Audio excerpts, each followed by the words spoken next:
Olá, viva! Seja bem-vindo ao De Quem És Tu Filho, um podcast que tem como objetivo partilhar consigo conversas interessantes sobre a Nazaré, com pessoas da Nazaré ou com alguns palecos que tenham uma relação especial com esta terra. Este projeto é feito de forma independente e a ideia é imaginar que eu e o meu convidado estamos numa mesa de café a ter esta conversa e você está ao nosso lado a escutar-nos, uma mesa ao lado, assim lá ao fundo, ou talvez na esplanada, e portanto está a quadrilhar-nos, e portanto é muito bem-vindo a fazê-lo.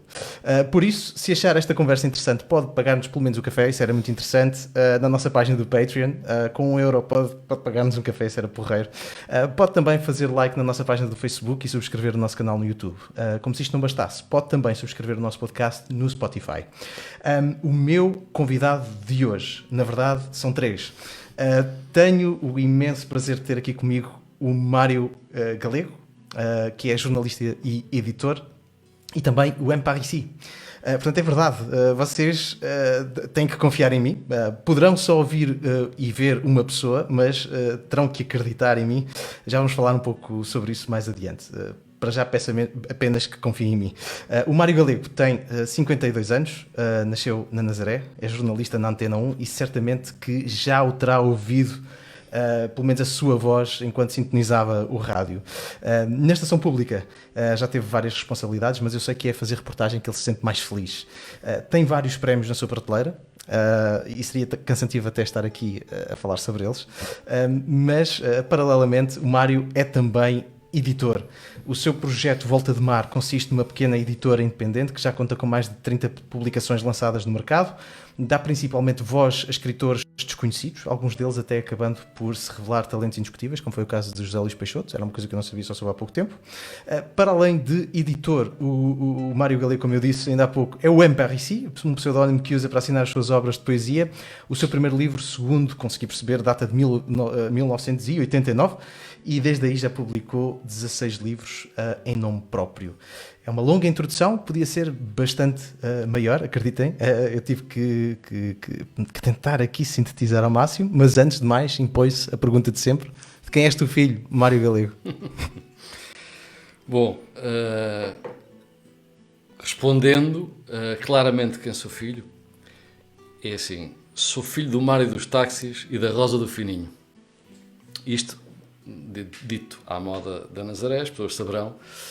O Mário dos táxis é meu pai, chamado Mário. Teve um táxi durante muitos anos, muita gente saberá quem é. E a Rosa do Fininho é porque a minha mãe é a Rosa, Maria Rosa, irmã do Fininho, que é um pescador do sítio. Também podia ser a filha do Pamanel, que era o pai dela, meu avô.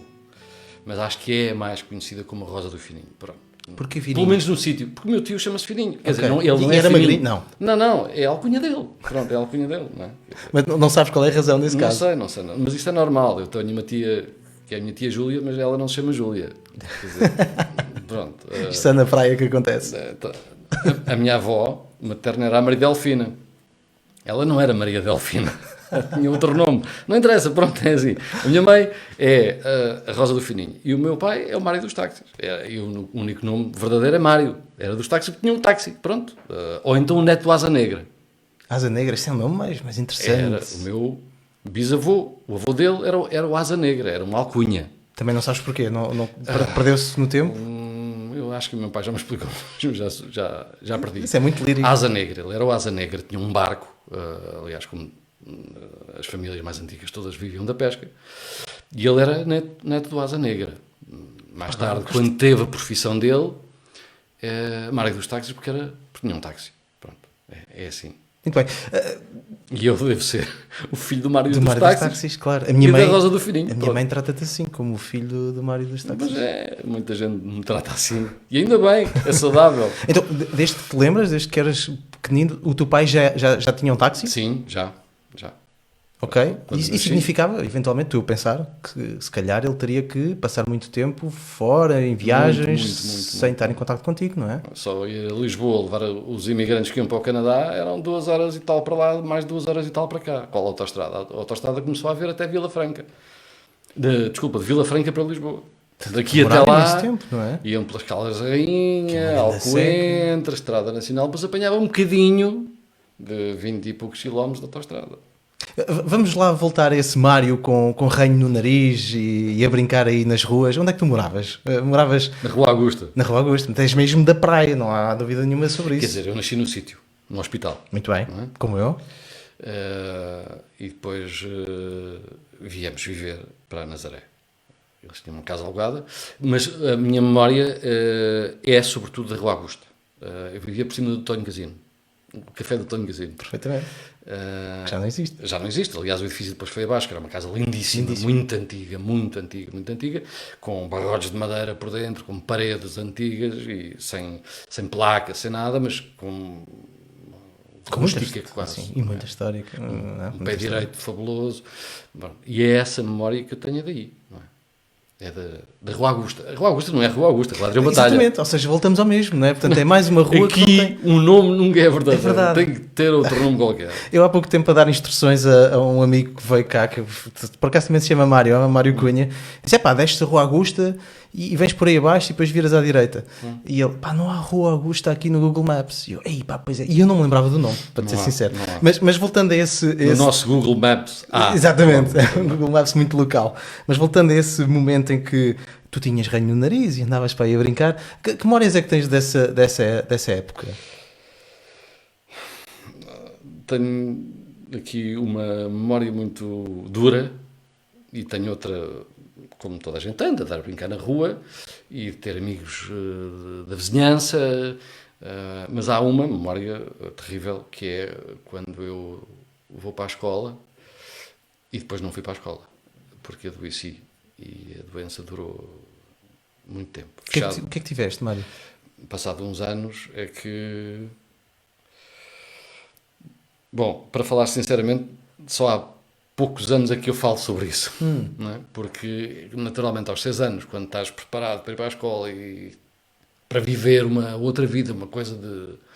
Não vais. Adoeces e ficas em casa num quarto fechado durante 6 meses. Que horror. Hepatite.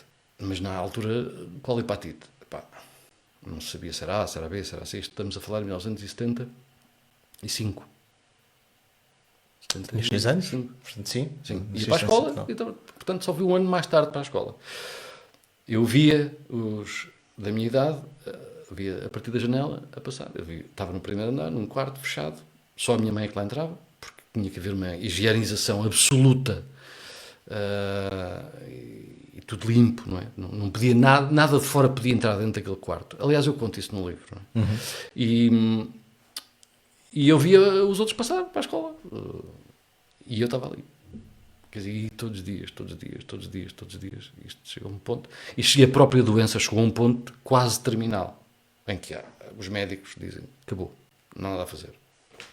Tiveste mesmo para patinar? É isso que me estás a dizer? Sim. Como é que se apanha uma coisa dessas? Não faço olha, ideia. Não sei. Não sabes? Nem os meus pais sabem como é que se apanhou a hepatite. Naquela altura, repito, não havia A, B, C, como já assistir, aqueles estudos todos que hoje são, felizmente, avançados. Na altura não havia. Eu devo ter apanhado a pior de todas, porque os médicos desistiram e diziam, não há nada a fazer. E a conclusão é que o rigor e a atenção que a minha mãe teve de tratamento, e de cuidado, e de paciência e de amor, não se trata de outra coisa, não é? Foi o melhor remédio. Passado um tempo, está aqui uma melhora, outra, está a arribar, passado um tempo arribou, ainda durou uns meses, não é? Até poder sair para a rua. Pronto, depois fui para a escola, fui não sei o quê, aquilo...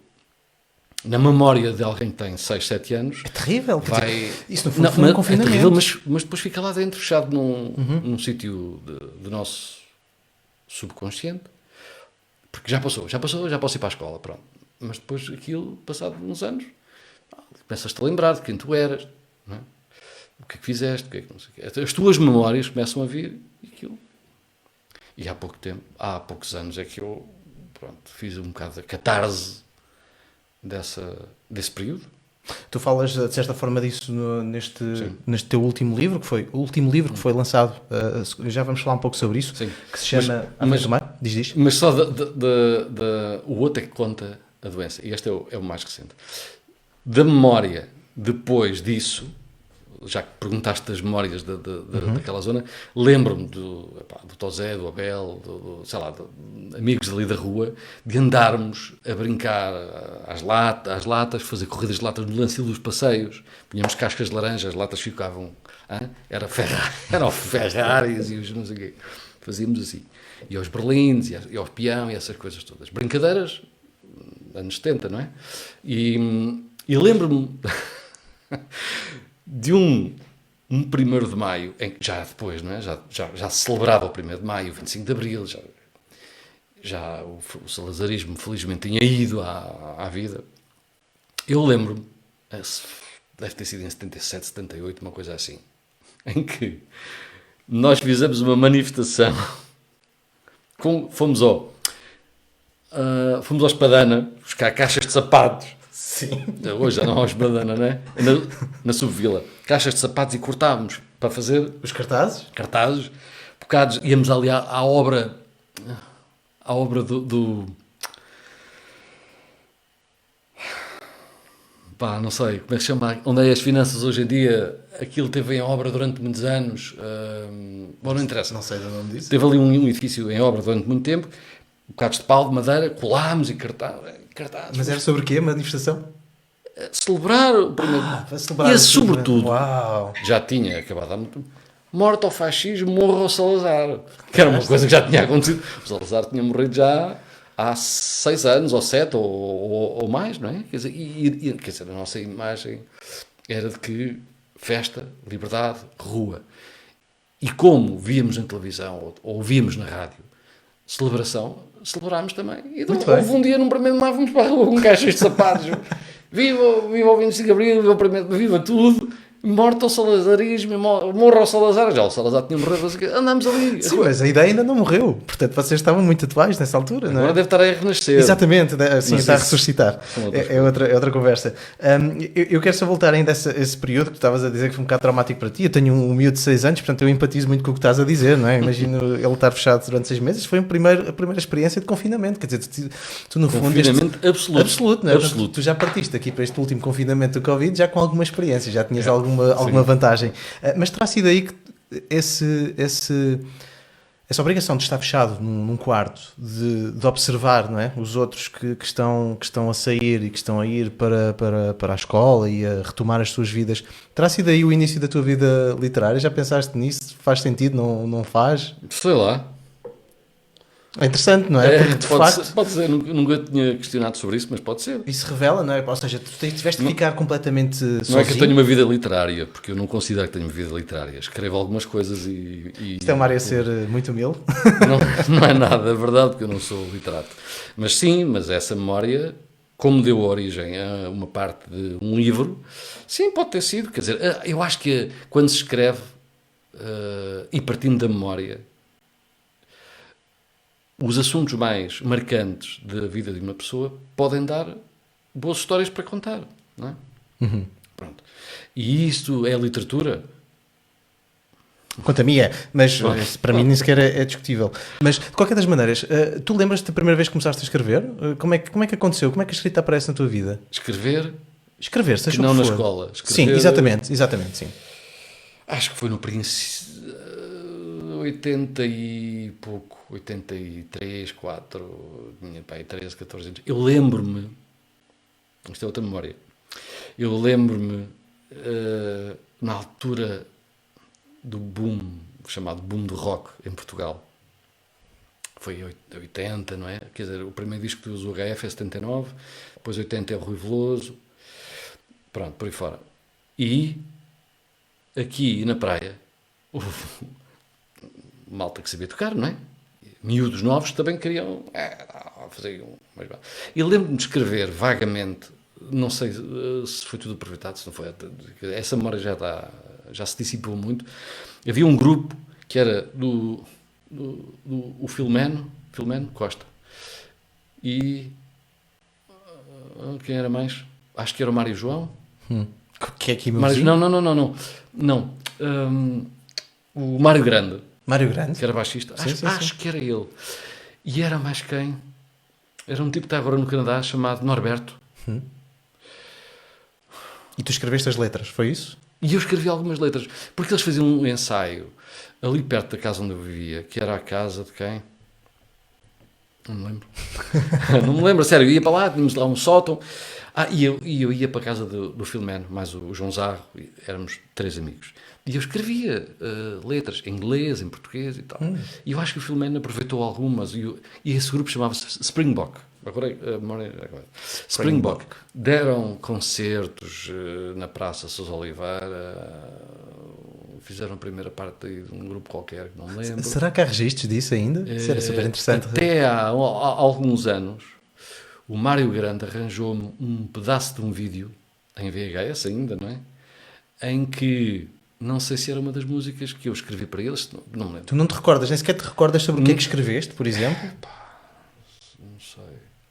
Acho que era assim, aquelas cançonetas de amor, de paixonetas, paixões, não sei o quê, as noites na praia, qualquer coisa. O mar, talvez, o mar já nessa altura.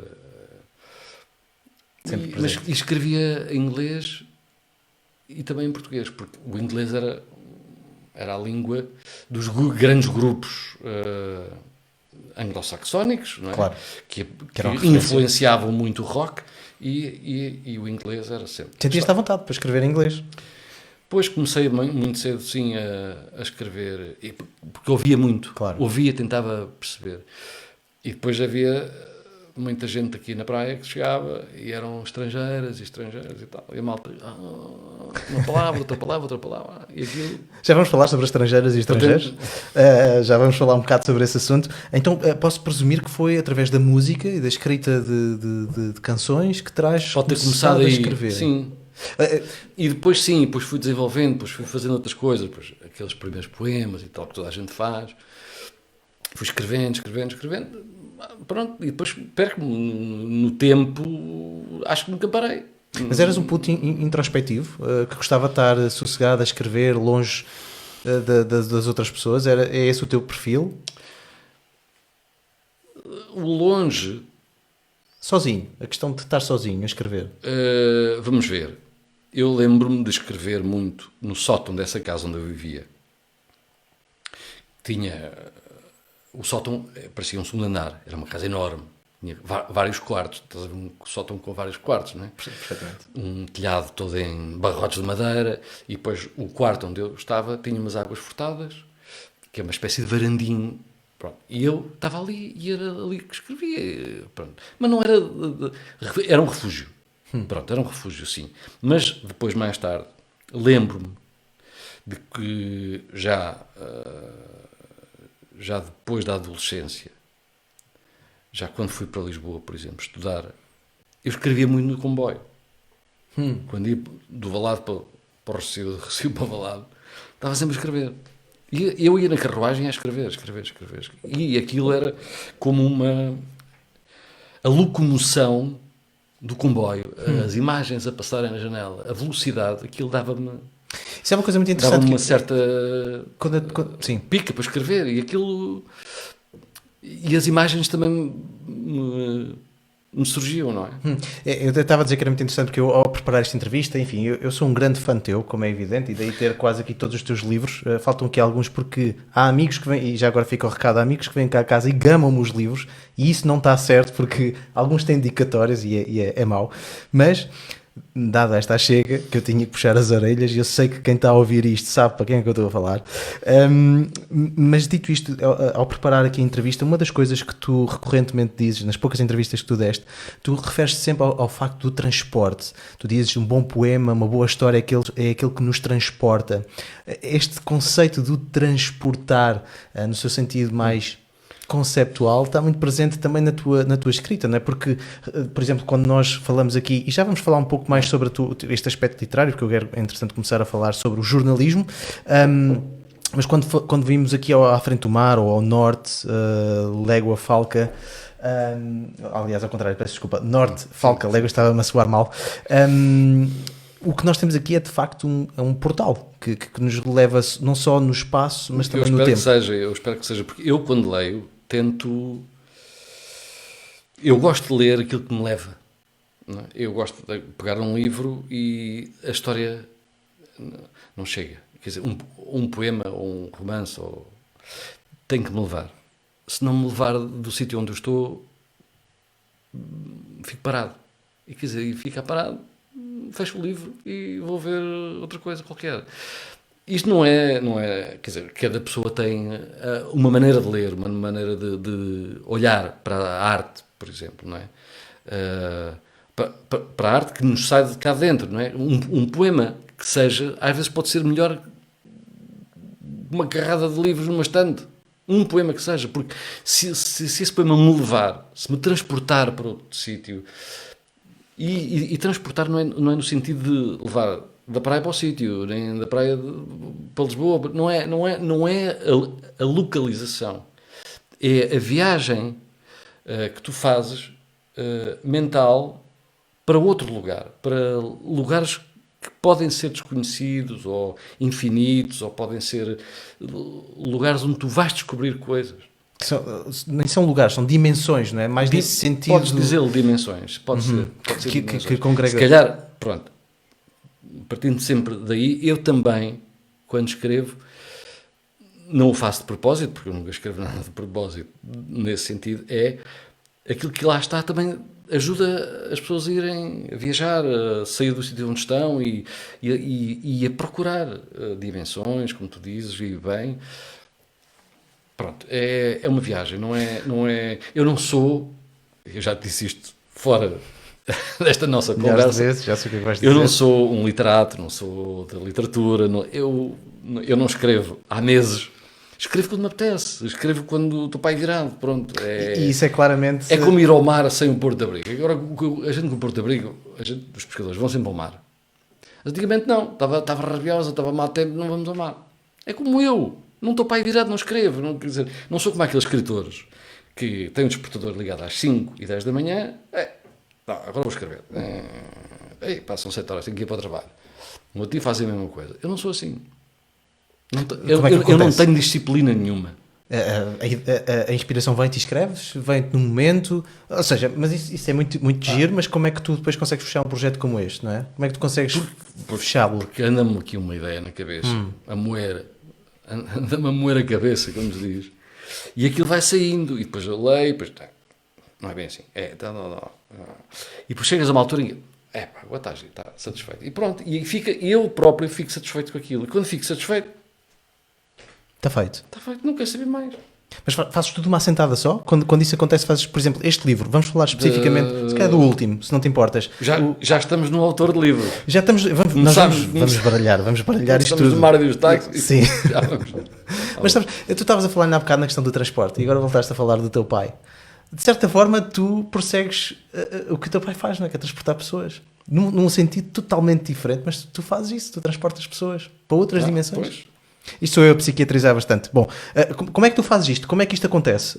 É de uma fiada só? Esse, acho que sim.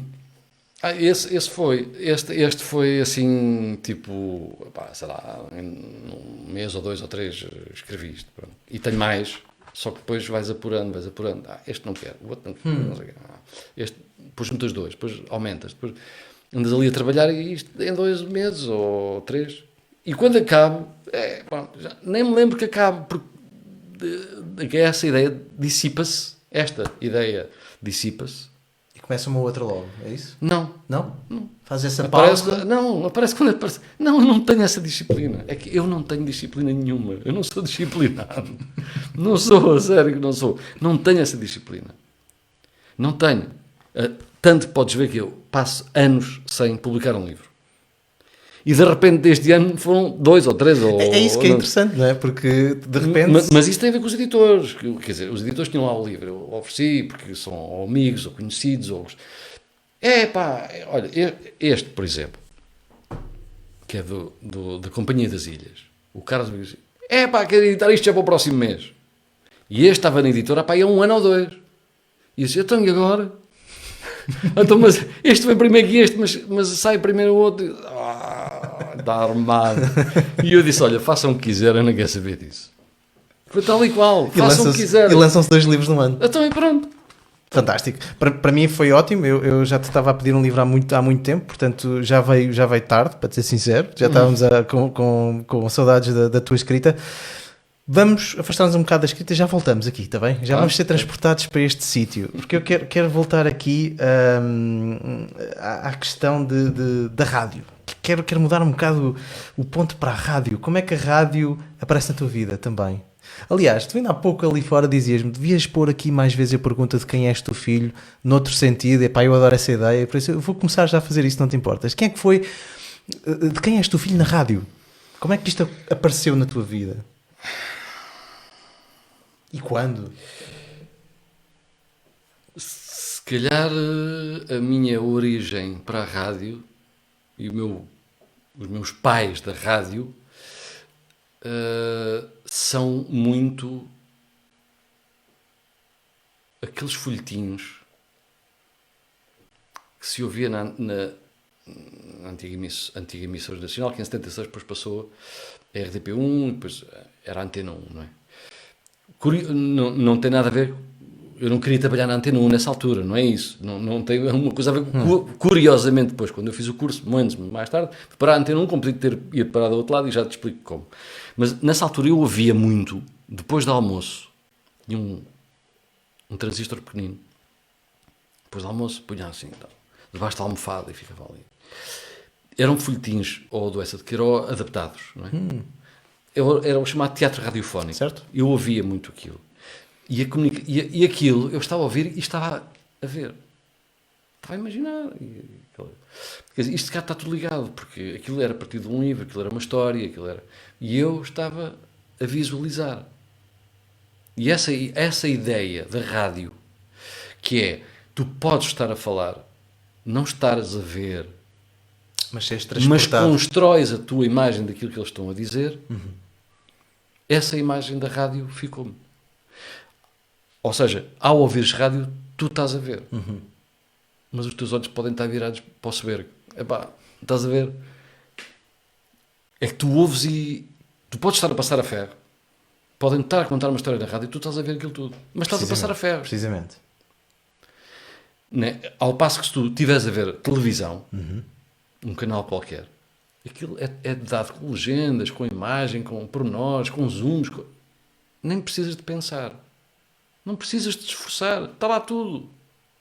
Eu não estou a dizer mal da televisão, não é isso. Sim, percebe. É um exercício totalmente diferente. A radiodifusão tem outra coisa. Tem a criação de imagens, mas és tu que as cria. Exatamente. Agora, quem escreve para a rádio, é que tem que ter a técnica e a perfeição, ou não, quer dizer, não é? De ser assertivo para quem está a ouvir. E de criar essas imagens, dar matéria. É aquilo que se chama a magia da rádio. A magia da rádio é tu estares a ver quando te estão a dizer coisas ao ouvido. É isso, quando acontece é incrível. E tu estás a ver. Sim, que quando acontece se calhar aí, as minhas origens, quem é o meu pai, de quem sou eu filho, muito desses folhetinhos e de um outro senhor que se chamava, ele já morreu há pouco tempo, Rafael Correia. O Rafael Correia era um repórter da Rádio Pública, que tinha um gravador, um Nagra daqueles de fita, sim. pesava 7 quilos. Eu ainda fiz 2 ou 3 reportagens com ele. Um Nagra, e ia pelo meio das terras. Chegou a vir a Nazaré 2 vezes. Foi andando pelas terras com um microfone, falando com as pessoas. E aquilo tinha uma preocupação antropológica e etnográfica absolutamente divina. Ele falava de uma maneira que conseguia retirar das pessoas aquilo que ele queria. Fantástico. Ele conversava com as pessoas de tal maneira que lhe contavam como era a vida, que lhe contavam o que faziam, como viviam. E tu ouvias essas reportagens? Não falhava. Aquilo chegou a estar às 9 da manhã, depois houve uma altura que passaram aquilo para as 7 da manhã, era assim. Bom, mas eu depois fui buscar as gravações, e aquilo foi uma influência. Mas isso foi mesmo quem sou o filho do Rafael Correia na rádio, por exemplo. Que era um repórter absolutamente maravilhoso. E, aliás, quem tiver mais de 50 anos, 60, lembrar-se. O nome não é estranho, mas eu também estudei meio. Mas o programa, só para a informação estar correta, chamava-se Lugar ao Sul. Lugar ao Sul, sim, não que é era- nada estranho. Procurem, quem estiver aí, procure. Lugar ao Sul, lá aí gravações. Deve ser extraordinário. E como é que isso acontece? Ou seja, como é que tu vais depois, por exemplo, para a Rádio Nazaré? Como é que esse encontro acontece? Porque tu trabalhas depois na Rádio Nazaré, não é? Porque eu comecei a escrever na Gazeta da Nazaré, que era na altura dirigida pelo Balau, de quem eu fui felizmente amigo, e ele gostou daquilo que eu escrevia, fazia pequenas reportagens, pequenas coisinhas. E havia na altura, em 85, 6, não sei, um programa do que hoje é o Instituto da Juventude, que era durante 3 meses, ou que davam um subsídio ao jornal para ter estagiários e para ter pessoal novo a partir dos 15 anos, ou 14, ou 16, não me lembro, escrever. Pronto, e na altura houve ali, durante 3 meses, eu comecei a escrever, fiz reportagens e não sei o quê, tenho lá páginas escritas e tenho muita coisa, algumas nem sequer estão assinadas, quer dizer, não era coisa que me preocupasse, não é? Mas na Gazeta estão. Eu comecei a escrever, e depois, quando surgiu a rádio, quando foi o boom das rádios locais em Portugal, a partir de 84 já havia algumas, e 5, sobretudo, depois 6, 87 havia muito. Acho que foi em 87 que eu depois fui para a Rádio Nazaré, passar música, fazer programas, era passar discos. Eu lembro-me dos primórdios em que a malta levava os discos de casa para pôr nos giradiscos e para acertar a coisa. Bom, quem passava muitas horas nisto saberá contar melhor que eu. Eu fazia só assim, uma hora por semana ou 2. A passar música só? Passar não música. Fazias ainda peças jornalísticas? Levava um poema ou outro para ler, na altura eu gostava de ler e tal. Então levava um poema. Já fazias isso na altura? E lembro-me que depois... E não houve só a Rádio Nazaré, houve a Rádio Costa Oeste também. Exatamente. Pertenceste às duas? Como é que há uma rivalidade aí? Ao mesmo tempo. Deves ter sido a única pessoa que... Nenhuma era legal, não é? Não havia a legalização das rádios. Mas, e até houve uma outra história, mas isso não sei se pode já contar. Acho que deves contar. Mas o que é que aconteceu? Para a próxima. Ok, a próxima vez está prometido. Bom, mas havia 2 rádios, portanto, para quem não sabe... 2 que mais soubesse. Pois, porque havia depois muita coisa clandestina, pronto, não é? Sim. Mas que eram rivais, não é? Mas fazia... Eu fazia 1 hora ou 2 na Rádio Nazaré, e depois também tinha um programa semanal na Rádio Costa Oeste com o Zé Delegado, o filho do fotógrafo, que já morreu há muitos anos. O Zé Delegado trabalha no Museu de Cerâmica das Caldas. E o Vitorino Valverde, o cabeleireiro, que também já morreu. Pronto, o que nós éramos? Sócios de um núcleo que fundámos, núcleo de filatelia e numismática, num bar alto. Uau! Éramos para aí 12 pessoas ou 13, assim. O Horácio Fialho pertencia exatamente. O Horácio Fialho, o Laborinho, o Palmeirelas, muitos outros. Sim. O Pimpão, filho. Mas o que é que isso tem a ver com a rádio? Desculpa, perdi-me. Esse núcleo tinha um programa na Rádio Costa Oeste. Sobre selos, as novidades. Isso é incrível. Era uma cena assim absolutamente... Íamos buscar informação. E esse eu procurava muita informação. Não é? Já nos jornais, onde ouvia, depois tomava as notas e tal. E punha umas músicas. E depois bastava ter o Vitorino. Porque o Vitorino tinha uma bagagem dentro dele absolutamente maravilhosa, porque o gajo contava as viagens que fez, as exposições onde teve, os grandes colecionadores que ele conheceu. Pronto, e ele tinha sempre histórias. E aqui, ter histórias na rádio, era abrir-lhe o microfone e ele falava. De vez em quando punhamos uma música, pelo copo d'água, pronto. Mas tinha esse programa e tinha na Rádio Nazaré, onde eu comecei depois a fazer informação. Mas naturalmente, como é que apareceu esse convite? Depois foi quem estava também na Rádio Nazaré nessa altura como colaborador e fazia lá programas, era o Artur Ledesma. Também já faleceu. Se me perguntares outra vez de quem sou eu filho no jornalismo, sou filho de certeza do Artur Ledesma, porque foi com ele que eu comecei a fazer jornalismo, sem ter feito formação de jornalismo. Aliás, aquilo foi a partilha que eu tive com ele, o dia-a-dia com ele, foi uma formação working in progress, como se diz hoje em dia, não é? Todos os dias falávamos e depois começámos a fazer noticiários. Eu apresentava os noticiários. Muitas notícias eram escritas por mim, outras por ele. Que idade tinhas, Mário? Só para nós nos situarmos. Então, Mais ou menos. 18, 19, 17, 18, 19, à volta disso. E dava-te pica escrever isso? Era uma coisa que tu... Deve ser espetacular, não é? Era uma coisa criada por ti, feita por ti. Uma responsabilidade enorme. Tu olhas para esta terra e quando crias uma coisa, ainda ninguém fez, isso para mim era do caraças. Era ainda, é. Quer dizer, as pessoas ouviam-te de uma coisa que foste tu que fizeste. Tu é que escreveste, pesquisaste. Eu telefonava para a polícia e sabia que ontem à tarde houve 2 choques de carro no cruzamento do Valado. Quer dizer, porque para mim era uma porque ninguém sabia. Só sabíamos do Valado. E eu dizia e escrevia com notícia. Ou fazia pequenas entrevistas por telefone. Quer dizer, fui construindo um mundo de informação que nós não tínhamos aqui. Tínhamos jornais, não é? Depois, também houve Notícias da Nazaré. Depois também mais tarde fui colaborador do Notícias da Nazaré, que era da Associação de Defesa da Nazaré. Precisamente. E depois tínhamos o boletim da biblioteca, eu também escrevi muito, e aquilo era corte e cola, e fazia fotocópias e não sei o que, bom, e os cartazes, bom, não interessa. Tu tiveste quanto tempo na Rádio Nazaré? 2, 3 anos como jornalista. Acho que 2, 3 anos, sim, à volta disso.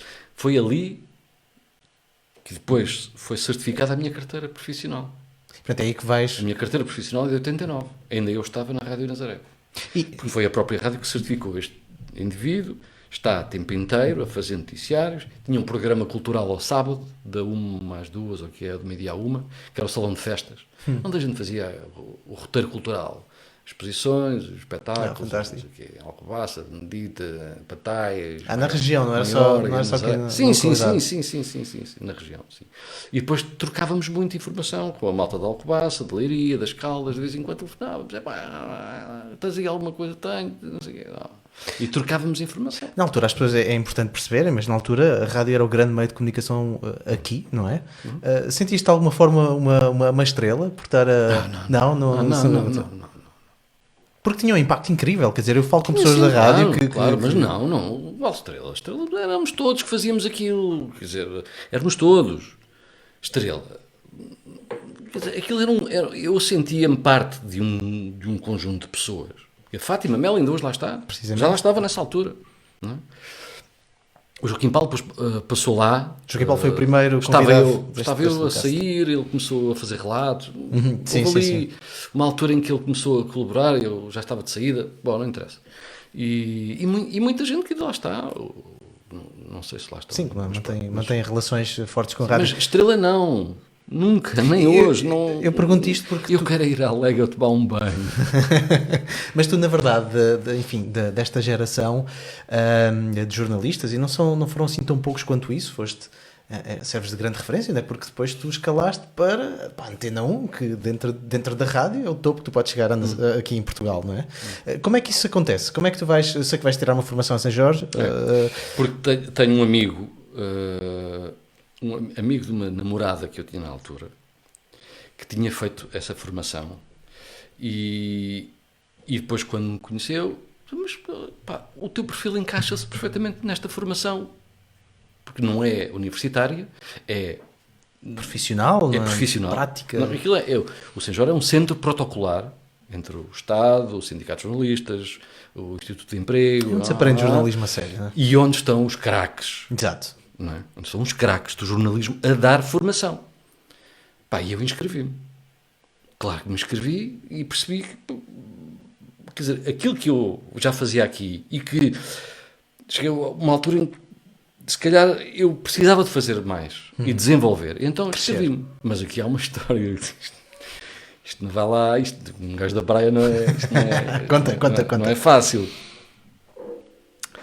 Eu inscrevi-me, fui lá, inscrevi-me, e depois tínhamos testes, e depois havia Eras dois selecionado? grupos a nível nacional e depois davam formação durante um ano, depois mais 3 meses de estágio num órgão de comunicação social e depois mais não sei o quê, não me lembro, e depois aí é que tínhamos o certificado, se tivéssemos o certificado. Pronto. O que é que acontece? Foi um enchente, mas um enchente à moda praia. O que é que aconteceu, Mário? Então fui-me inscrever e fiquei à espera, olha, isto agora, seleção e tal, chamada para as entrevistas, até à data tal. Isto foi, eu inscrevi-me em junho ou julho, uma coisa assim, e era até ao princípio de setembro, porque as aulas iam começar, eles não chamam aulas, eu também não gosto de aulas, é formação. Sim. Formação é diferente, não estou a desprestigiar as aulas, atenção. Até porque eu também já sou formador, já me formei como formador lá. E aquilo era em setembro, final de setembro que ia começar. Eu cheguei ali em setembro, não me telefonam, não me dizem nada. Telefonam eu para lá. Para saber como é que é a inscrição e tal e tal. Então diga-me o seu nome. Mas isso é, essa inscrição não está aqui. Opa! E eu assim, não, veja lá outra vez que deve estar. É Mário, Rui, Grilo, Galego, de Nazaré, não, explica tudo. Não está, não. Procuraram. Telefonei outra vez, mais tarde, e assim, não pode ser. No dia seguinte, eram 6 da manhã, 7 da manhã, ou 5 da manhã, não, eu acho que não era de mim nessa noite. Esse desmaio? Eu tinha um carro na altura, que os meus pais me compraram.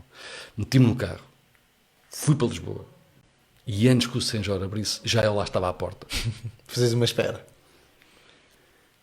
Quando chegaram, assim, olha, eu sou...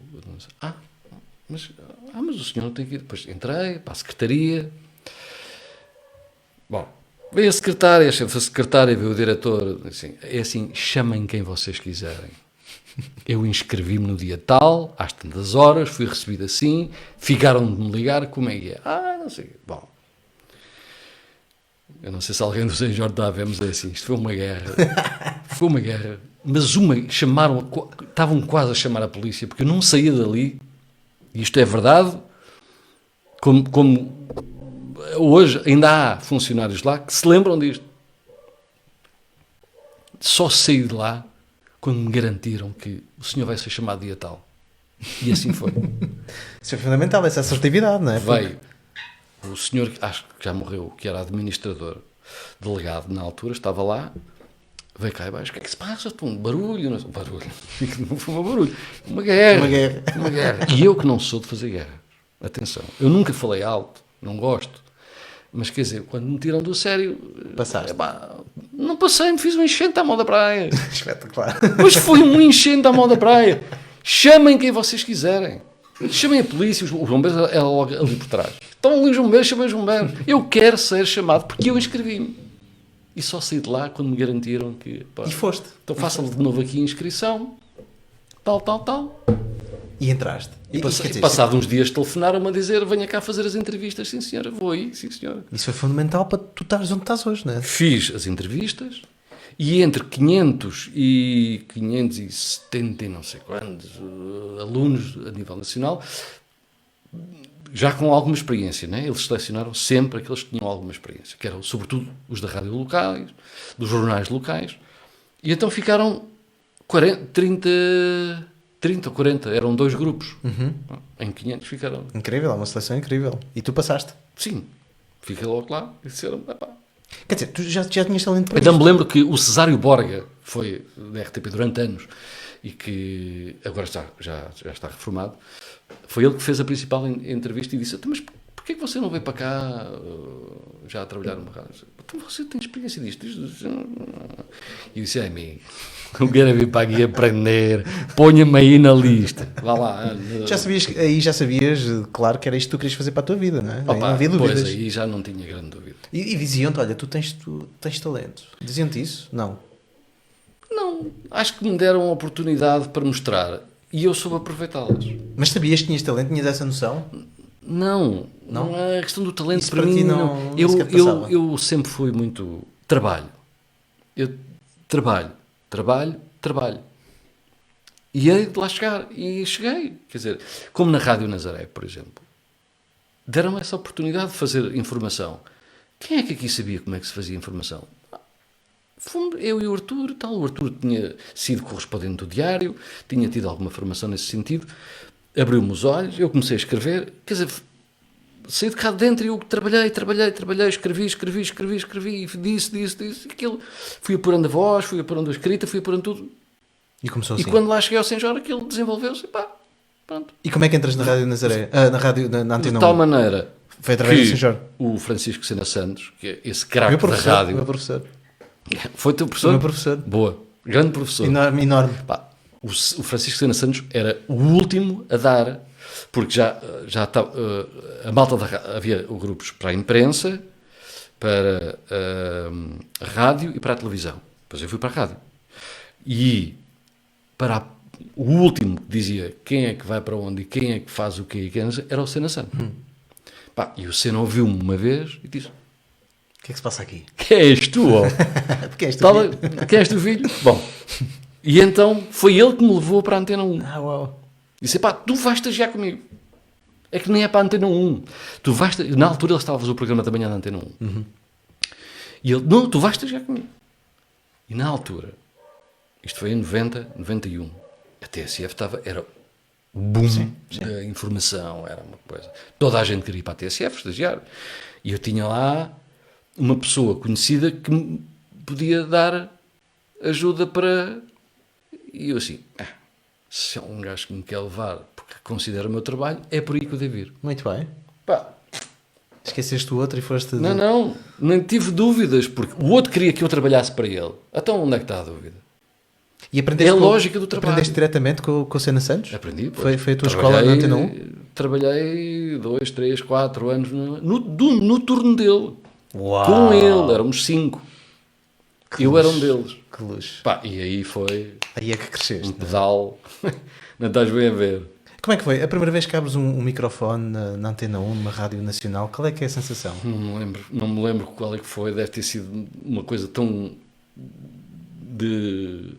Porque aquele programa da manhã de 4 horas, aquilo é sempre... É um speed, que não para. Passa no instante. Grava, passa, falas, escreve, e às tantas já falaste 50 vezes e não te apercebes. Mas não te lembras de estar nervoso? Meu Deus, estou a falar aqui para milhões de assim, pessoas. Há sempre aqui um piquinho. É, não é? Aqui Continua a haver hoje? No esófago de cima, como a gente diz. E dá sempre aquele stressinho, mas é assim, é melhor acalmar-te e fazeres como sabes. Quando ligas, isso esqueces-te, não é? Começas a fazer o teu Não, trabalho quer dizer, não é esquecer, fica lá, anda lá para trás um bocadinho, que eu agora tenho que trabalhar. E ainda hoje, isso acontece. Ainda hoje. Este é o meu trabalho. E o meu trabalho é este. O nervoso já vai. Por isso é que eu, por exemplo, quando estou em turno, e agora estou outra vez, quando estou em turno, e passado 7, 8 horas de estar em turno, e sempre com os auscultadores, e a gravar, e a fazer isto tudo, e chega ao final do dia, quero beber um copo e deixem-me em paz. É exatamente assim. Estás cheio de barulhos, estás cheio de muita coisas. informação também, muito estímulo. E depois tens a ver, estás com a agência Lusa, a France Press, a Reuters, a não sei o quê. Depois eu tenho 80, no meu browser, tenho 80 e não sei quantas páginas, dos jornais do mundo inteiro. Tu tens que picar, muito cansativo. Estás a picar. Quando acabas de picar os 80, Voltas ao início. tens que voltar ao início, já é diferente. Ou é isso, ou é as gravações, ou é as entrevistas, ou vais fazer uma reportagem depois. E isto tens que... E eu encaro isto desde o primeiro dia como trabalho. Isto é meu trabalho.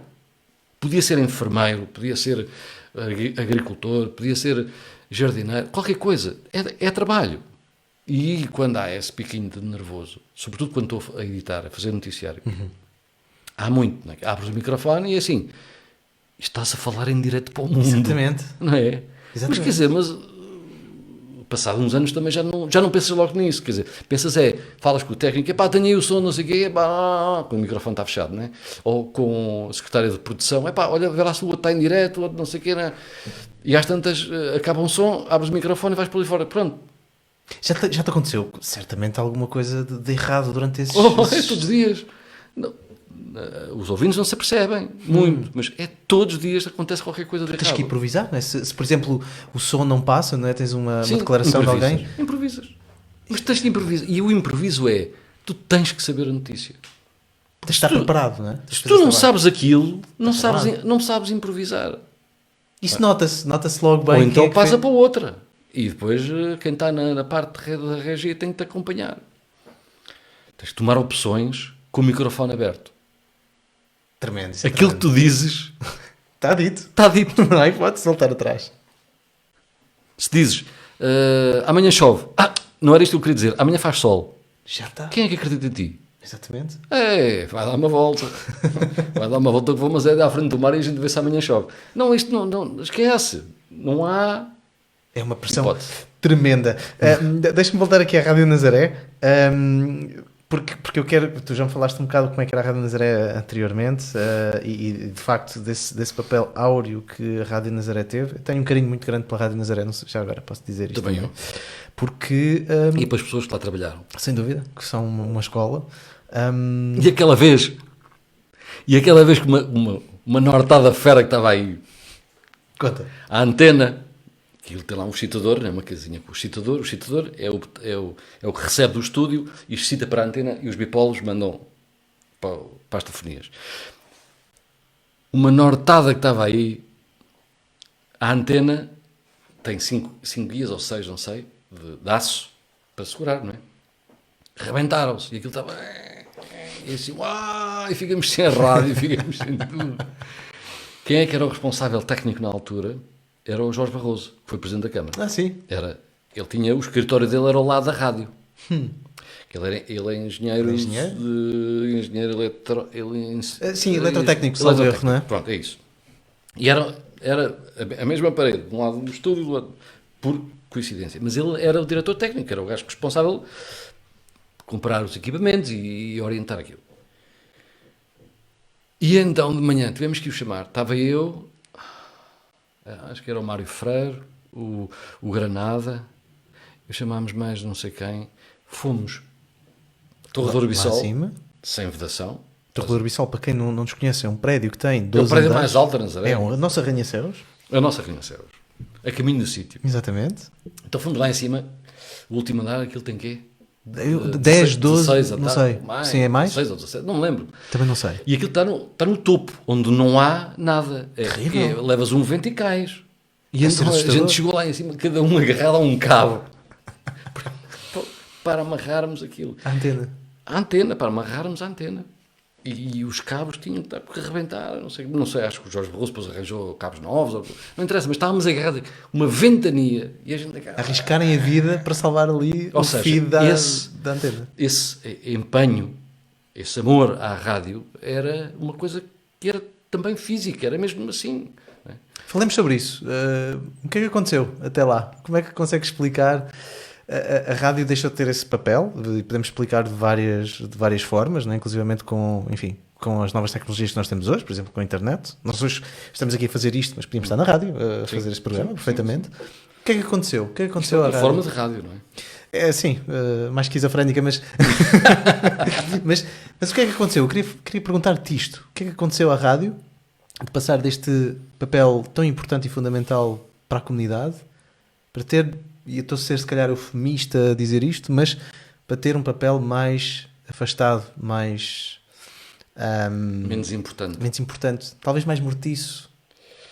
O que é que aconteceu? Não é mais é mais mortiço depois. Eu acho que isto, os sociólogos vão-nos explicar isto. Eu não sei explicar, eu sou apenas um ouvinte atento, para além de fazer a própria rádio. Eu acho que o desenvolvimento da televisão, quer em Portugal, quer na Europa, quer por fora, deu mais facilidade às pessoas de absorverem informação, ou programas, ou filmes, ou seja o que for. Não é? Que antigamente, há 30 anos ou 40, não havia tantos filmes, havia ao domingo à tarde, hoje em dia vais ao cinema, podes lá estar o dia todo, vês 10 filmes, não é? Pronto. A massificação, podemos pôr assim, a massificação da informação, dos conteúdos, quer filmes, quer documentários, quer não sei o quê, E depois dos canais. Depois a TV por cabo. Antes tinha 2 canais, não é? Claro. Quer dizer, era a RTP1 e era a RTP2. Não tinhas grande oferta. Pronto. O que era bom era ver a Fórmula 1 ao domingo. Hoje em dia já nem há. Pronto. E depois a SIC, depois a TVI, depois não sei o quê, depois as outras, e os cabos. E hoje em dia... Quer dizer, e as pessoas começaram a dirigir-se ou a dirigir a atenção para a imagem. Não é? E aquilo é mais fácil. É claro. Muito mais E passivo. o que é mais fácil agarra mais gente. Porque pá, é a natureza do ser humano, se calhar é assim. Eu não gosto, eu não sou. Eu não sou um adepto de televisão. Vejo a informação, vejo aquilo, vejo o que me interessa saber, porque há entrevistas ou debates, mas de resto não vejo. Se estiver a passar um filme de vez em quando, lá com a minha filha, sendo no sofá a ver o filme, olha que giro. Não. Mas é só por...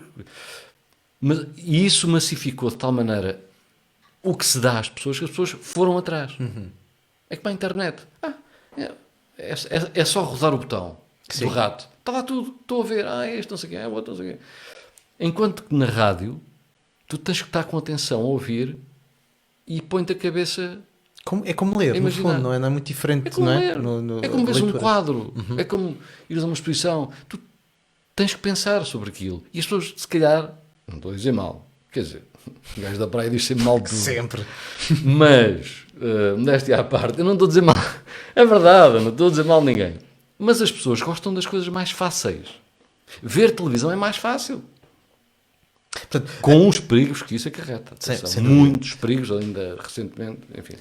Mas voltemos aqui à realidade mais local. Tu, quando comparas a efervescência que a Rádio Nazaré tinha comparado com o que existe hoje, e isto também é mais uma pergunta que eu te faço... Mas eu hoje não sou ouvinte porque não consigo ouvir. Bom, mas saberás que traz essa noção, não é? Que perdeu a relevância que tinha naturalmente. Mas não é só esta. Não é só a Rádio Nazaré, mas a rádio de uma forma geral que se tem vindo a reinventar. Mas eu queria fazer essa ponte um pouco para a Nazaré também, porque tu és um dos grandes embaixadores da praia. Tenho que dizer isto. 1,80 m. Não. Em grandeza, em várias dimensões. Eu nunca vi uma pessoa a falar tão apaixonadamente sobre a Nazaré, mas há uma coisa que eu tenho que desabafar aqui com as pessoas. A última vez que eu estive contigo foi justamente na apresentação do teu livro, À Frente do Mar, na Feira do Livro, 7 de agosto, em que tu vieste cá. Não me lembro a data agora. Mas eu lembro-me, e nós bebemos um copo a seguir. E uma das coisas que eu te perguntei era, tu tens esta permanente relação com a Nazaré, tens inclusivamente a volta de mar, que começou por ser, diria eu... É da Nazaré, é da Nazaré, uma coisa nascida da Nazaré. Que traz outras visões também para a Nazaré, não é de fora, mas uma das coisas que tu me disseste e eu gostava de te perguntar, que eu senti foi um certo, e surpreendeu-me bastante isso, um certo desencanto com a Nazaré de hoje. Podes falar um pouco sobre isso?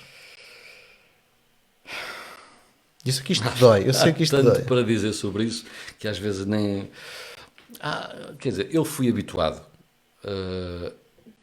nisto que eu já contei da rádio e depois também nos jornais. Eu sou sócio da Biblioteca da Nazaré desde 83, 84, não me lembro. E participei muito na vida cultural da biblioteca, porque era, de facto, na altura, e ainda hoje, desculpem lá os outros, que eu também fiz parte de outros, mas sei que ali está muita história, está muita atividade cultural que a mim me diz muito e que me interessa, e fui crescendo num certo ritmo de mostragem de coisas que não são só da Nazaré e que a biblioteca mostrava, que trazia, ou mesmo sendo da Nazaré, que as mostrava de outra maneira, não é? E hoje em dia, se calhar, vejo muito de outras coisas e muito menos de cultura, de atividades culturais, de atividades que te puxam pela cabeça, de atividades que juntam ideias. O debate de ideias, por exemplo, não se faz debate de ideias aqui. Absolutamente. Ainda há pouco tempo, eu li há pouco tempo, a semana passada, ou há 2 semanas agora, a propósito das eleições autárquicas, o jornal online, li online, o Região de Cister dava conta do debate que fez com os candidatos autárquicos no cinema. No cinema? E estava pouquíssima gente lá a assistir. Sim. Quer dizer, eu não estou aqui a condenar ninguém. Não estou, que as pessoas vão, são livres. Felizmente que as pessoas são livres de ir, mas quer dizer, mas ninguém se interessa. Então, nem para se saber quem vai dirigir a Câmara nos próximos 4 anos, as pessoas estão interessadas em então, o que é que andamos aqui a fazer? Isto é verdade. É verdade. Eu concordo absolutamente contigo. E, aliás, agora, há coisas que me eu não conheço e estou a falar por alto. Isto que eu vou dizer, que é, eu vejo muitas atividades, sobretudo as desportivas na Nazaré, que atraem muita gente. E gasta-se muito dinheiro, não sei o quê, e mais nada. O que é que há mais além de atividades desportivas que são saudáveis e que eu fui desportista neste concelho, comecei a jogar a bola nos Nazarenos, mas tive que sair logo, mas fui jogar basquetebol para o Valado e estive lá não sei quantos anos. Quer dizer, para além do desporto, que é o que movimenta muita gente, o que é que há mais? Muito pouco, quase nada. Uma outra exposição que se vê no Centro Cultural, feita pela Câmara.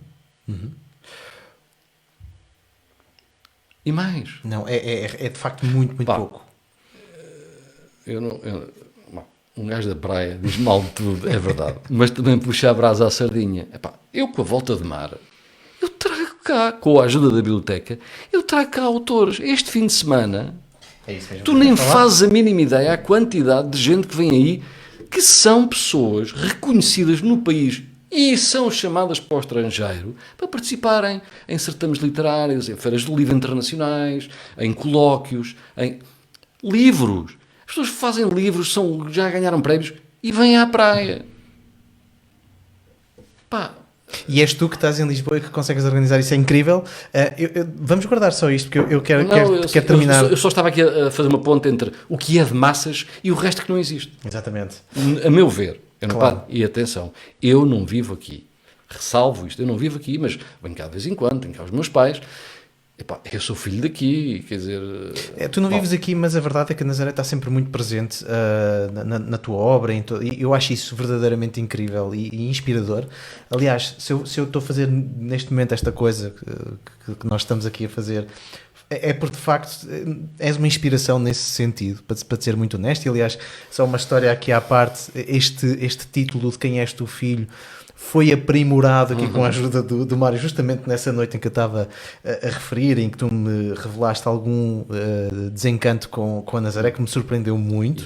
E o de Quem És Tu Filho tem uma história, porque tem que ser de quem és tu filho. Ponto de interrogação, porque há aqui duas... Há derivações, não é? Há derivações. Há aqui duas derivações. No meio da rua, se alguém te perguntar de quem és tu filho, amor? É uma coisa querida, é uma coisa que quer saber quem tu és, porque não sei o quê... Mas se alguém te disser, quem és tu filho, pá? Está o barco virado. Já há aí problema. Quem é este gajo que está aqui?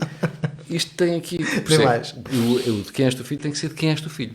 No teu caso, a minha pergunta era sempre quem és tu filho, amor? Atenção, é muito, muito amigável para ti. Mário, há aqui... Eu tenho tanta coisa para falar contigo e o tempo passa num instante, mas posso pedir-te para leres um destes poemas que aqui tens à tua escolha? Gostava mesmo que o fizesses. Pode ser. Era um prazer enorme aqui para as pessoas perceberem. Eu sou leitor para dentro, não sou para fora. Mas vamos ouvir a tua voz, por favor. A minha linda voz. O que é que tu queres que eu leia? Então, Não há a tua escolha. Olha, deixa-me explicar-te que este livro foi feito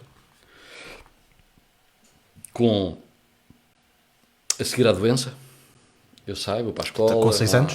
6, 7, 8, não. E depois começo a descer a Rua Augusta, até lá mais, e ir à frente do mar. Aquilo para mim era quase uma descoberta, quer dizer, aliás, para qualquer miúdo ir para a praia, é uma praia gigante, fora do verão ainda por cima, era só barcos e o mar, e aquilo era um mundo que me ficou com muitas imagens cá dentro. E passado muitos anos, mesmo muitos anos, não é? Estas imagens vieram ao de cima. Vieram e tal. E escrevi uma coisa.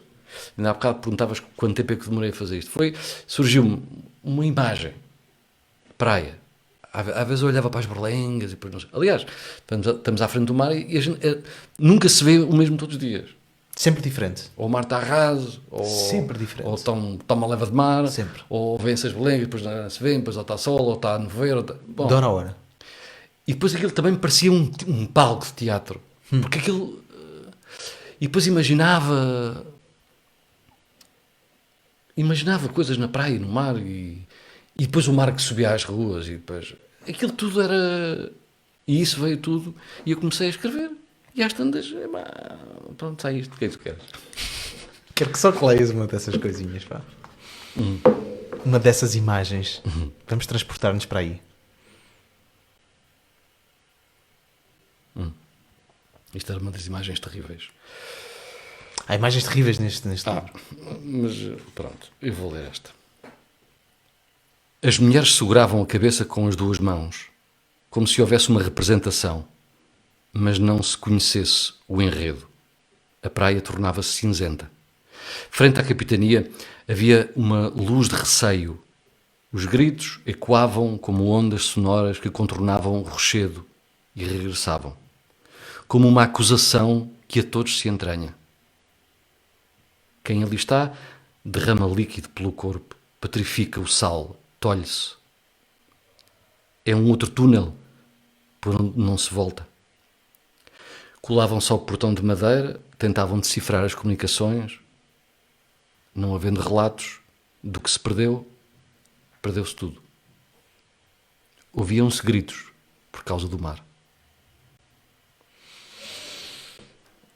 E isto era uma imagem que eu tinha quando havia gente perdida no mar, não é? Quando os barcos se perdiam, as pessoas iam para a capitania. Se houvesse comunicações, eles estão não sei onde. Quando não havia comunicações, Quando havia silêncio. perdeu-se tudo. Esta é a imagem. Incrível, obrigado por teres lido essa passagem. Foi ao calhas e foi uma imagem. Ainda existem livros, se as pessoas quiserem comprar? Ainda existe... Eu acho que o editor tem muito poucos. Há nas livrarias no Porto, o editor é do Porto, é o FEM. Ele tem ainda, ele diz-me que tem 7 ou 8, há na Poetria, na Flaneur, acho que na Snob, em Lisboa, não sei. Por favor, se quiserem realmente obter um destes raros exemplares, por favor, dirijam-se já a um destes meios. Há o site também do M. Parisis, por isso eu vou deixar aqui estes links todos para as pessoas consultarem. Obrigado por teres lido aqui. Eu quero passar muito rapidamente, porque estamos mesmo a chegar ao fim. Eu vou ter que trazer cá outra vez, Mário, desculpa, mas vai ter que ser, há tanta coisa para falar, pá. Mas eu quero falar sobre, de facto, aquilo que te traz, se calhar, aqui com mais, com mais força. Mais atualidade. Com mais atualidade, muito bem, que é este livro, que eu ainda não tive a oportunidade de desfolhá-lo, que se chama... Folhear, peço desculpa, desfolhar é uma coisa terrível. É normal. Falar dele no céu... Já erraste em direto, estás a ver? Estás a ver? Isso nunca mais cuidámos aqui. É todos os dias. Falar dele no céu de uma paisagem. Estamos a falar do Mário Botas. O Mário Botas, para quem não sabe, é uma personagem incontornável na história da Nazaré, um artista plástico extraordinário. Falar só dele no âmbito da Nazaré é muito limitativo. Teríamos que falar dele no âmbito internacional.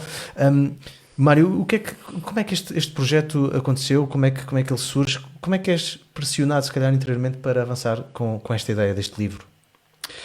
Olha, porque eu escrevi um dia um poema. Está aí num livro qualquer desses. Está neste. Né? Está aqui neste, exatamente. Acho, ou no outro. Não sei. Está aqui um em que eu escrevo sobre o Mário Botas. Mas eu também já tinha lido outros autores sobre o Mário Botas. Mas assim, coisas muito dispersas, não é? Um aqui, outro lá. Bom, e então, esta editora que é, como o nome diz, Volta de Mar. Volta de Mar é uma expressão que toda a gente sabe que é daqui, não é? E eu pensei, então e se fizéssemos um livro com poemas para o Mário Botas? E eu comecei a pensar, a desenvolver esta ideia. Meti esta ideia na cabeça de alguns autores amigos, pá, isso é giro, tem lá um, não sei o quê. Outros tinham, outros não tinham, queriam escrever, depois fui. Havia autores que já tinham poemas para o Mário Botas? 3 ou 4 tinham já feito poemas. Da Nazaré? Não, fora da Nazaré. No livro da Nazaré estou eu, está o Jaime Rocha, está uma autora que é a Helena Costa Carvalho e... Será que estou a esquecer-me de alguém? Eventualmente estarás, mas também não vale a pena listarmos. São imensos. São 42 autores. Não, está aqui um que é do bairro, que o conheceu pessoalmente, não é? Que partilhou com ele. Quem é? O Levi Condinho. Não vem cá, porque está em Lisboa, já tem 80 e... Não, 78 ou 79 anos. E esse já tinha o poema escrito para o Mário Botas? No caso não foi um poema, é um excerto de um diário que parece quase um poema. Onde ele conta quando esteve com ele numa exposição, pronto, foi uma exposição dele, e eles correspondiam-se, e ele conhecia-o porque ele era do bairro, e vinha aqui muito à Nazaré. Depois daqui da praia, mas é o Jaime, sou eu...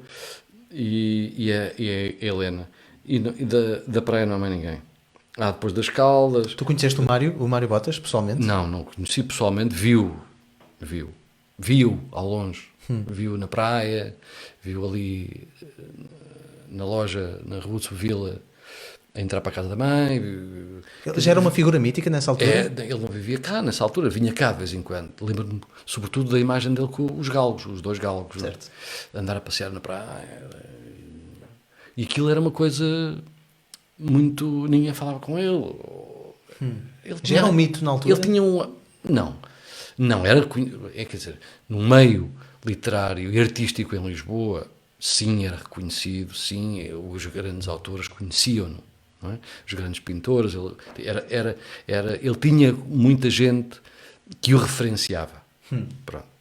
Mas o Jaime Rocha há de contar melhor esta história, que também era uma boa pessoa para se sentar aqui. Espera bem que ele venha. E debitar. Porque ele conheceu, esse sim, eu não o conheci, nunca falei com ele, né? Viu na rua, viu na praia, eu era miúdo, e aquilo para mim era uma imagem, um gajo...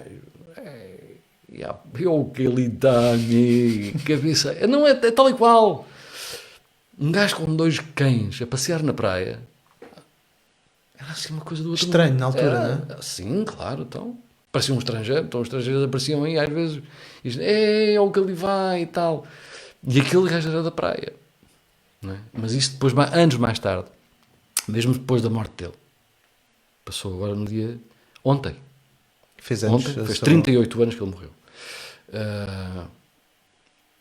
E aquilo, a imagem dele, e depois fui lendo, depois fui vendo, e aquilo alimentei uma imagem de quem ele era, depois fui falando com pessoas e tal. Pronto. Mas não era. Este livro surge porque o Mário Botas é um gajo da praia e então ninguém fala nele. E eu comecei a pensar, e houve 42 autores. Convidei mais, outros disseram, não e tal, porque não me apetece, ou não quero, ou não escrevo, ou não gosto de escrever sobre. Outros então adoraram a ideia. Tenho aqui a Inês Dias, ama a obra dele, já escreveu várias coisas sobre ele, e escreveu logo um poema.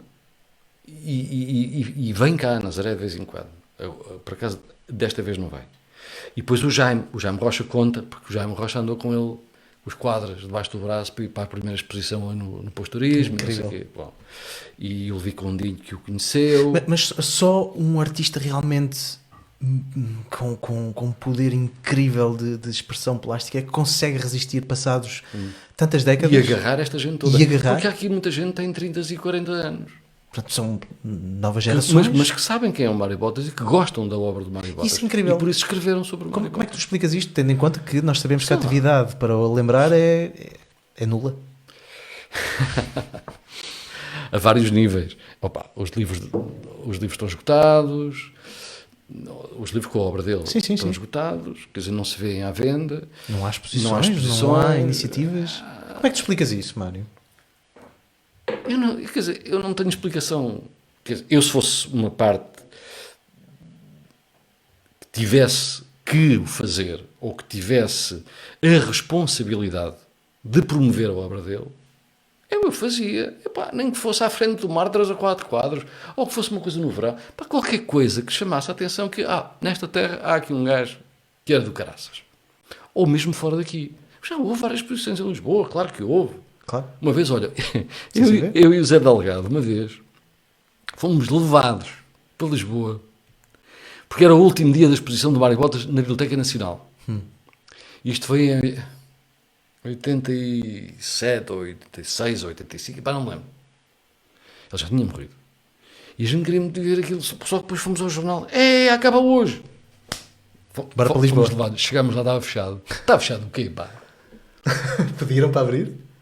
Quando não pedimos nada, a gente veio da praia de propósito, queremos ver a exposição. Qual fecha às 4h30 da tarde? Foi, o Zé Delgado está aí, fomos os dois. Qual 4h30, pá? Abre portas, pá, e fomos os dois ver a exposição. Fomos lá dentro, fizemos uma guerra. Quem não deixa entrar o quê, pá? Um ingente. Entramos lá para dentro, tivemos lá meia hora, não sei o quê, e viemos descansados. Já vimos a obra do Mário Botas. Fantástico. Pronto. E fez-se muitas exposições. Mas isto é um grito de revolta contra... Não é grito contra nada, nem contra ninguém. Não é nada, não é. É um objeto que reúne gente que gosta da obra dele. E pá, publiquei agora como podia publicar daqui a 3 meses, ou daqui a 2 anos, ou nunca publicar. Surgiu-me esta ideia. Pedi à biblioteca, olá, fazemos aqui uma coisa. Pá, a biblioteca disse logo que sim. Portanto, que isto é edição conjunta entre biblioteca e Volta de Mar. Pronto. Portanto, o lançamento deste livro já Isto agora... é uma coisa de editora como há outros livros. Eu faço este como faço outros. Claro. Exatamente. E este é de uma editora que nasceu aqui, sobre um gajo daqui. Ponto final, não mais. Não é bem só isso, mas tudo bem, vamos tentar resumi-lo assim. Este livro vai ser lançado, vai ter o seu lançamento oficial no próximo sábado, no Maralto, Sábado às 5 horas. Matiné às 5 da tarde. Matiné, no Maralto, portanto Maralto. estão todos convidados, penso eu, não há aqui... Aberto ao público. Aberto ao público, e portanto se puderem apareçam, porque de facto é uma homenagem. Já é um dia depois da abertura do país, portanto já estamos, não há stress. apesar de mantermos ali uma arrumação na sala, já estamos As condições mais, de segurança sim, higiênicas estarão já, asseguradas, não é? de certeza. Muito bem. Só para dar aqui algum contexto, eu sei porque há muita gente que está a ouvir isto que não é da praia. Há muitos palecos a ouvir isto, é incrível. Nós estamos a falar de um artista plástico e estamos a falar de uma pessoa que tem uma história incrível e que deixa toda a sua fortuna para no fundo, criar uma casa, fundação, para albergar as suas obras. E passaram-se, de facto, 38 anos, como tu estavas a dizer, desde a sua morte, e é algo que ainda está por fazer, e que de facto também cabe à comunidade envolver-se para no fundo lutar para que isso aconteça. São pequenos pormenores que estão neste momento, segundo sei, a impedir essa abertura, e temos que ser nós a pressionar e a fazer essa homenagem a quem de facto quis que a sua imagem e a sua memória ficassem ligadas à praia. Portanto, é um gajo da praia, como tu estavas a dizer, no melhor sentido do termo. Sim, falando à moda da praia, ele é um gajo da praia.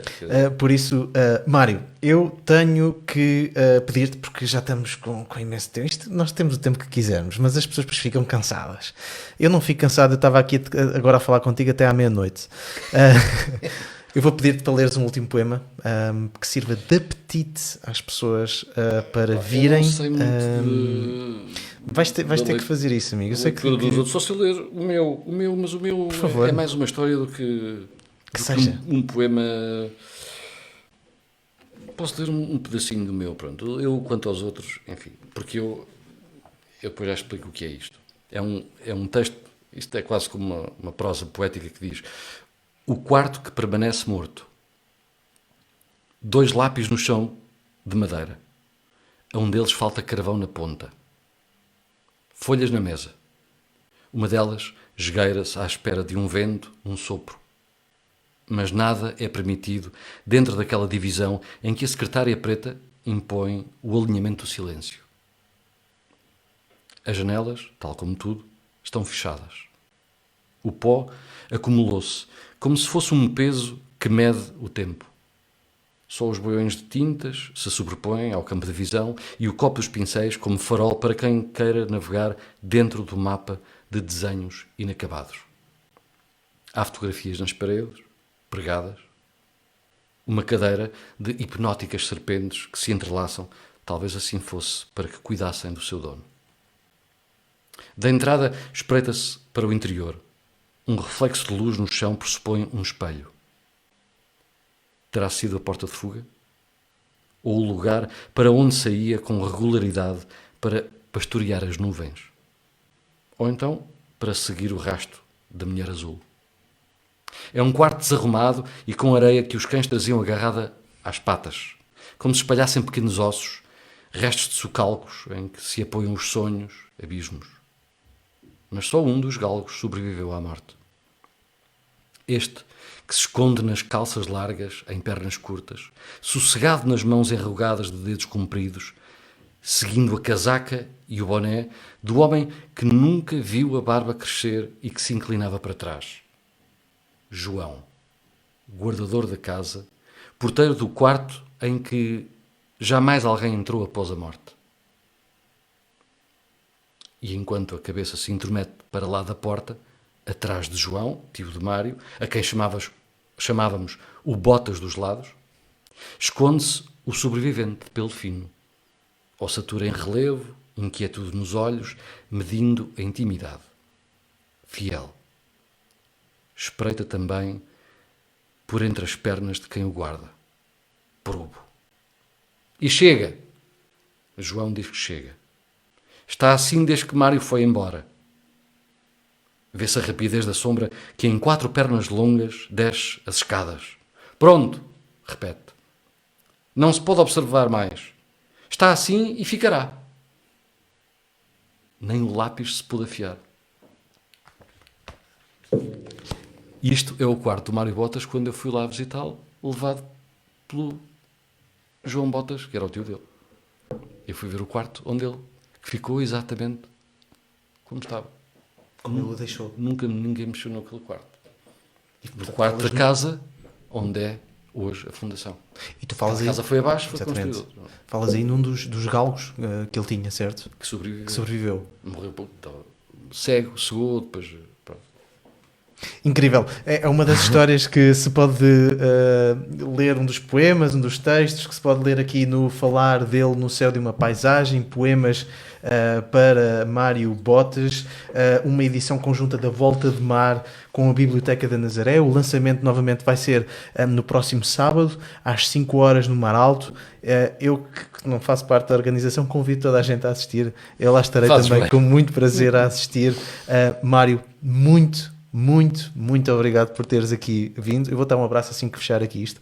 Muito obrigado por teres vindo, muito obrigado por teres lido e partilhado aqui estas histórias comigo e com todos que estão aqui a quadrilhar connosco. E eu espero sinceramente que venhas cá mais vezes, porque repara, eu tinha montes de perguntas que vão ter que ficar aqui arquivadas. Temos que quadrilhar mais depois.